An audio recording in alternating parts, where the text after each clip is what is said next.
In a press free-for-all on Wednesday, NASA uncovered that Axiom Space and Collins Aerospace will give better than ever, and over-the-top expensive, spacesuits for the impending Artemis moon arrivals.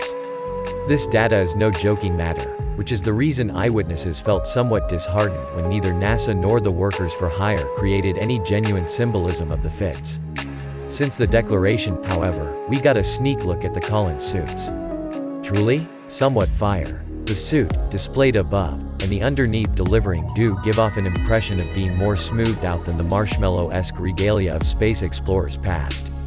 Which looks at, considering that Collins Aerospace's Dan Burbank, a senior specialized individual at the organization, also previous NASA space traveler, said during a public interview that they're going for a sportier, outdoorsy energy.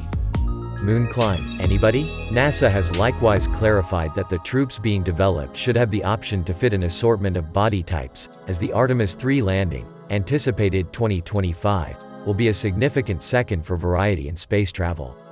At the point when we get to the moon, we will have our most memorable ethnic minority and our most memorable lady that will be wearers and clients of these suits in space, said Vanessa Weich, head of NASA's Johnson Space Center in Houston, during the question and answer session. However, not much specialized detail has been unveiled. There's plainly a lot to be amped up for. Toward the day's end, visiting Earth's OG satellite is cool. Yet it's surprisingly better assuming you look crisp getting it done.